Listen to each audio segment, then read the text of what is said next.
Okay, so first thing here, I'm going to talk a little bit about documentation, and I always like to start off at least briefly talking about this, so that students have a sense of maybe why is this important. And I think one of the big things that I find in terms of documentation, whether it's MLA format or APA format or Chicago footnoting style or other formatting styles, it really gets to a basic question of what we're doing as college students and as academics, which is to say the importance of not just what you know, but how you know it. So if you come up with an idea or make a claim as a college student, your instructors are going to want to know not just what do you think, but how do you know that? What evidence do you have to support that particular idea?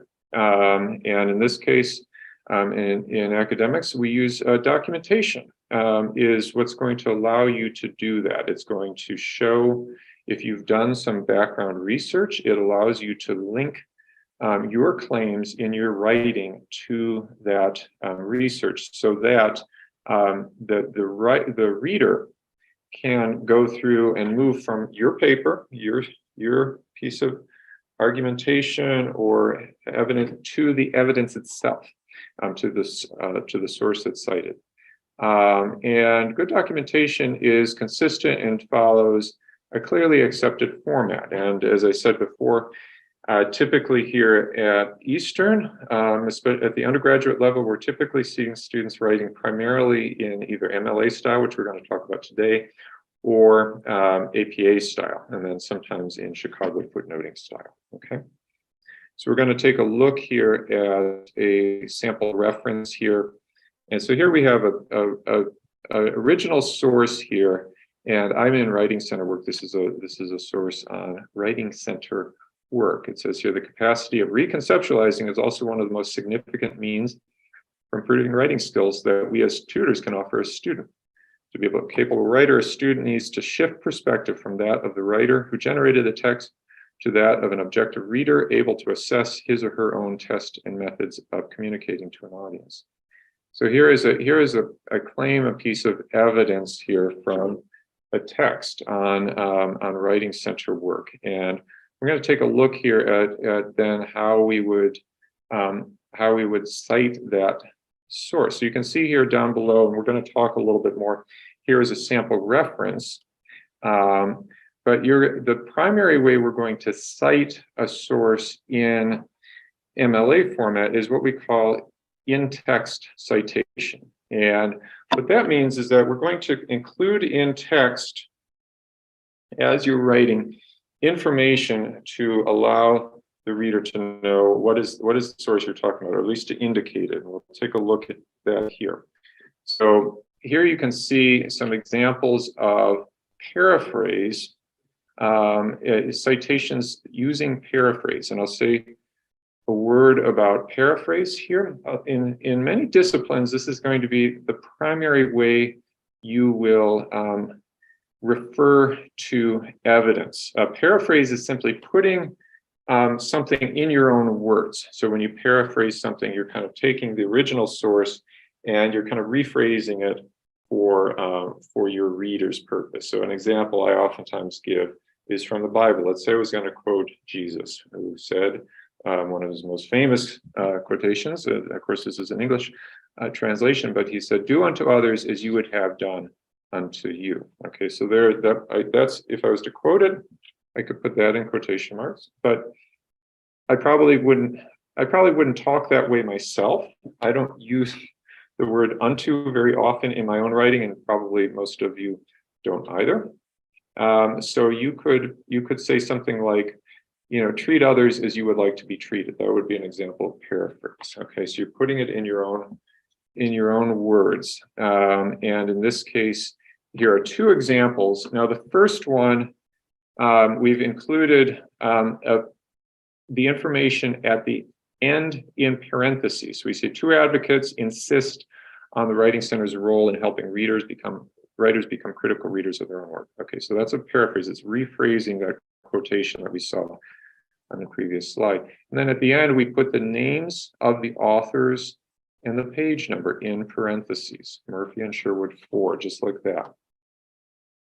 Now, typically what we would do, the second example is kind of what's more commonly done, where we would put the names of the authors before the paraphrase. In this case, Christina Murphy and Steve Sherwood insist on the Writing Center's role in helping all writers become critical readers of their own work.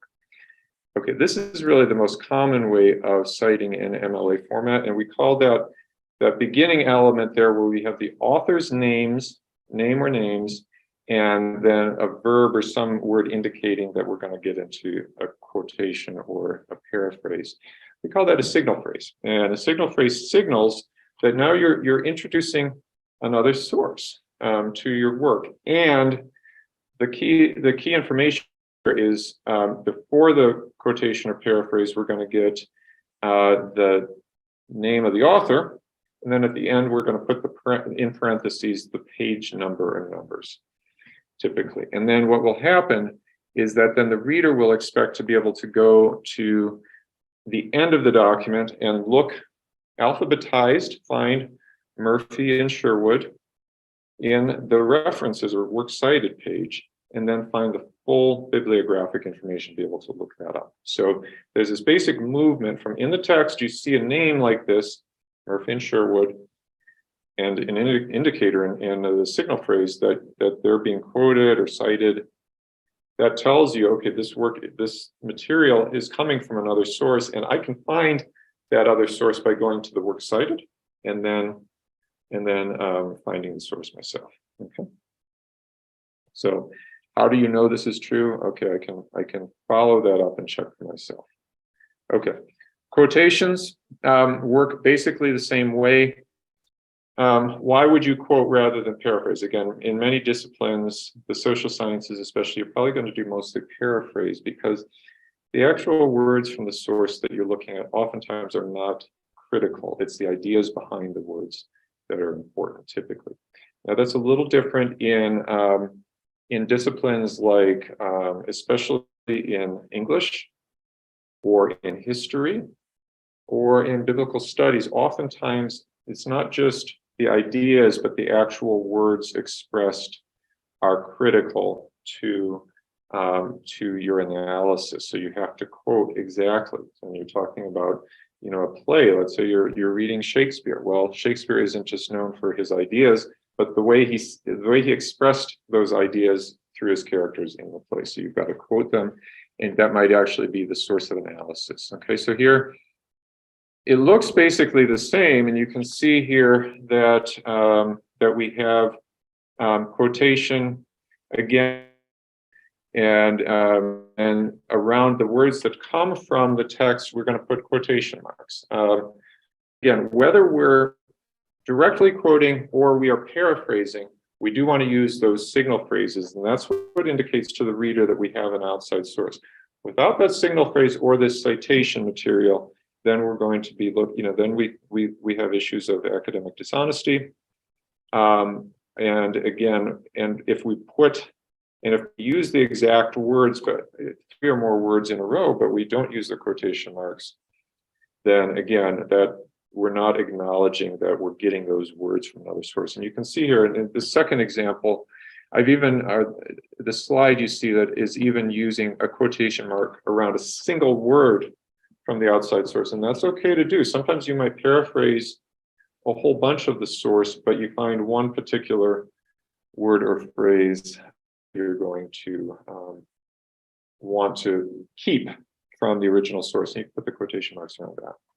Okay, we're going to take a look at a citation, and I'm just going to briefly talk about this. Is the concept of containers. We're going to look at some sample citations, and we'll look at a sample paper in a moment here. MLA has this idea. They have a general concept for citations, which they introduced in the 8th edition of their manual, but they've kept in the 9th edition as well. And it's a little. One of the things they're trying to do is I think they're trying to make it easy for writers to figure out how to cite things when the format is maybe new or different. And that's one of the things that's happening more these days than it was in the past.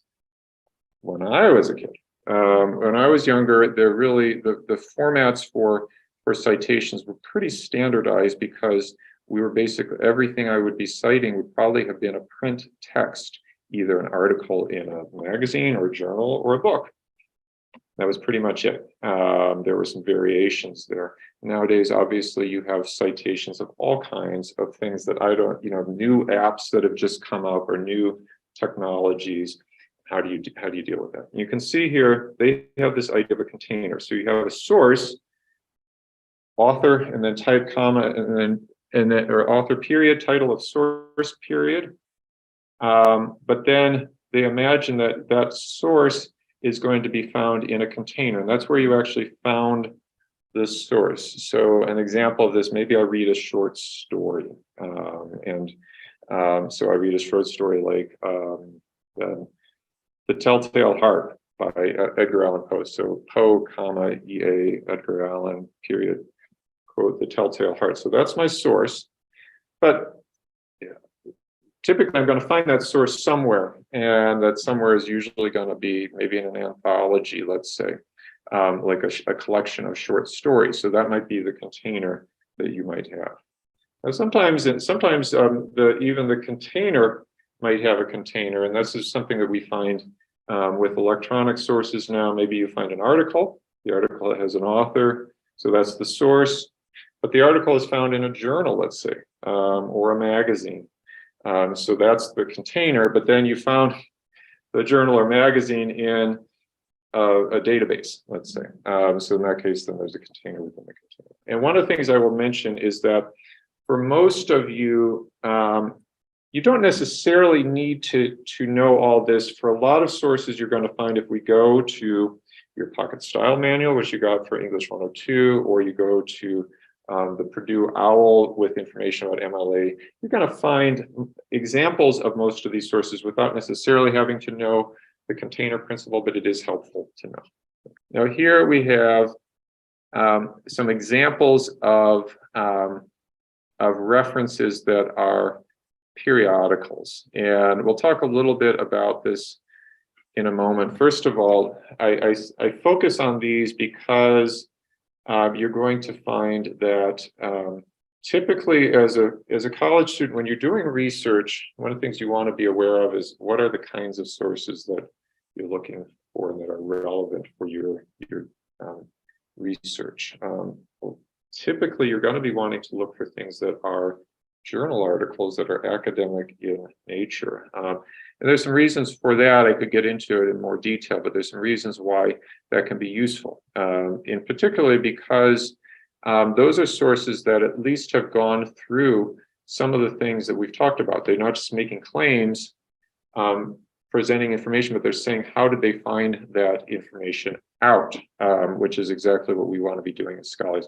Whereas I could go on the internet and I could find people saying all kinds of things, some of which might be true or some of which might not be, that they haven't documented. And so you can see here, we have examples, and I'll look at the second one here, this article, and you can see here another writing center source.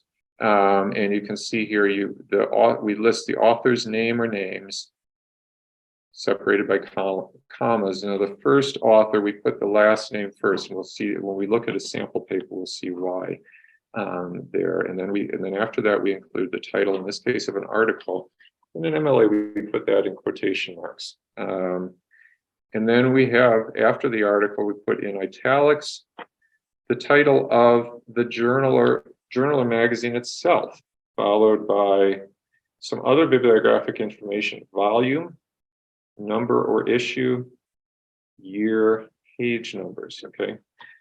Volume and issue or number are basically every year, like imagine that a journal comes out every year. A volume is the whole year's worth of that journal, and then the issue is like the specific issue, so maybe it comes out 4 times a year, so there's number 1, 2, 3, and 4, okay? Then the year, and then the page numbers, okay? So in this case, you have here a source, Munger, Rubenstein, and Burroughs, observation, interaction, and reflection. That is the source, and then it's in a container, which is, in this case, the Writing Lab newsletter, okay? And so that's the container there, that second part. Now, the example above is similar, but we've also included a second container, in this case, the Academic Search Elite. Okay, so that's a database within EBSCOhost. Books are a little easier. I don't know, does anybody cite books anymore? I hope so. We have lots of good books here in the library. You can see this first one is, again, first one is an example. We see this is pretty easy here. Author, book title in italics, and then the publisher and the year. Used to be in the previous editions, we had to include the location of the publisher. They thankfully both the major style guides have eliminated that. I guess it just doesn't seem as important as it used to. I don't know why. And then the second one is also from a book, but again, one of the things that we have, one of the tools we have with documentation sources is to allow us to make some distinctions when we are citing sources from a book. So remember I talked about citing a short story. Oftentimes a story appears in a, not alone as a book, but in a collection. But we want to cite the author of the short story. That's what's important. So what we do is we list the author, and then we list the name, in this case, the title of the story, or in this case, it's an article by, in this case, Camille Paglia. But it's in a book. In this case, it's in a collection called The Presence of Others, edited by Lunsford and Ruskowitz. So we list the author of the article or the story first, and then we list the book itself, where you're going to find it, with all the information. And at the very end, we include the page numbers for that book.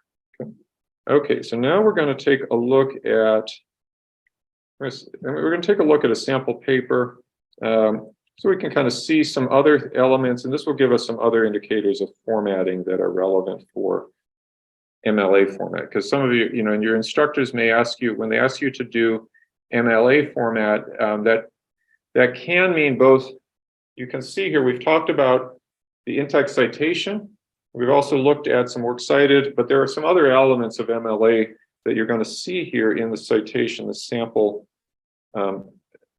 work. First thing is this, up in the top right, the very first thing you might notice on an MLA style paper is what we call a header. A header is a piece of text that appears at the top of an essay or an article, and it appears on every page of it.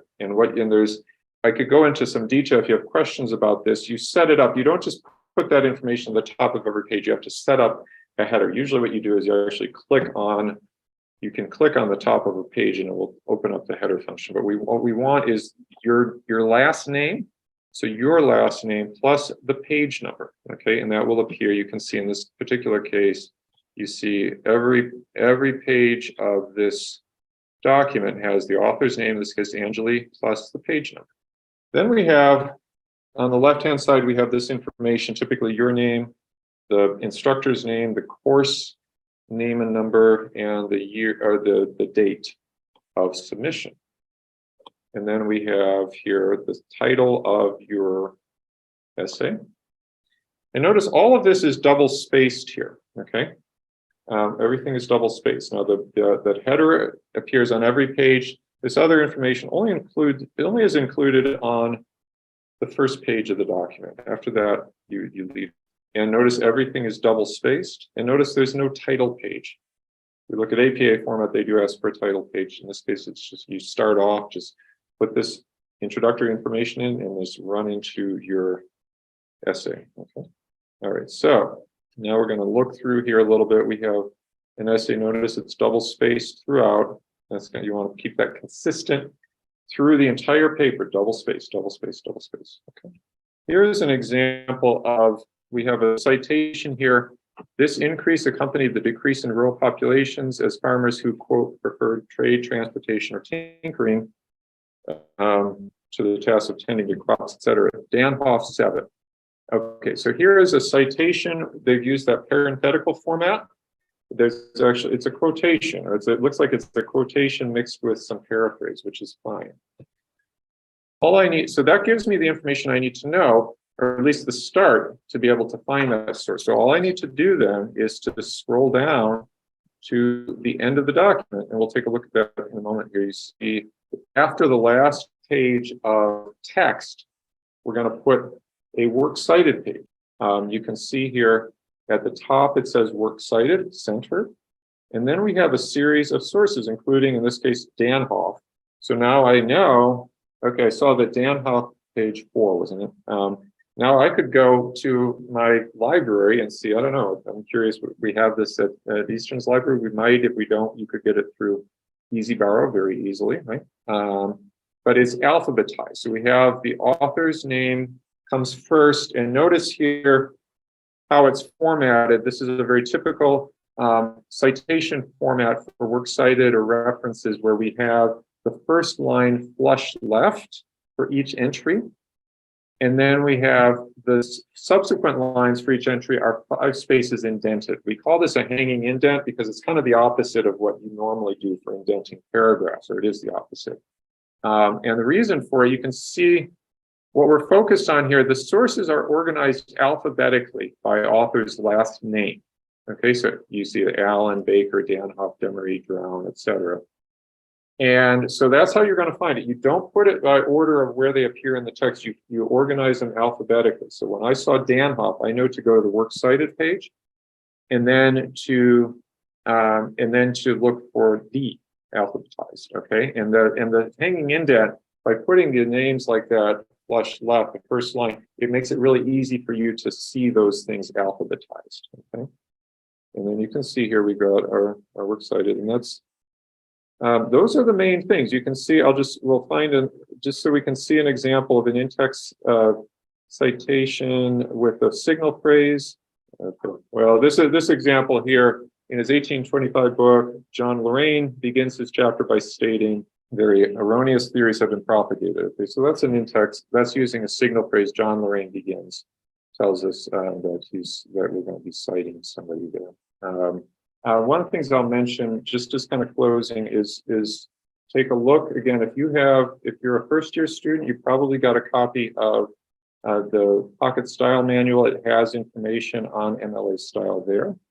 I also went, if you Google Purdue OWL, P-U-R-D-U-E OWL, O-W-L, you can find information about, and MLA, you can find information about MLA there. That's what we use in the Writing Center. You're welcome to come to the Writing Center for more assistance, as well as you're working on documentation.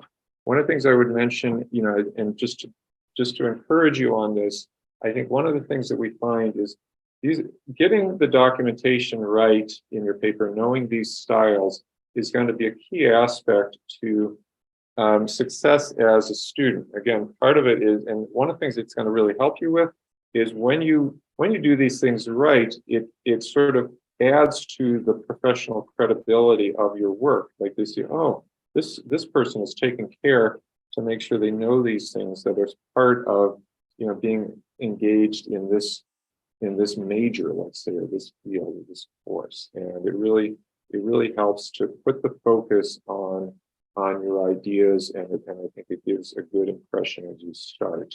But it also helps the reader, and part of that is it's going to help the reader to do what he or she wants and needs to do with your writing, which is not just to look at your claims, what are you saying, but then also what is your evidence for making those claims. It's kind of like, and again, that really supports things. I've been watching a lot of football this weekend with the playoffs, and one of the commentators was talking about a quarterback who had made a big claim, and he says, well, you know what they say, it's not bragging if you can back it up.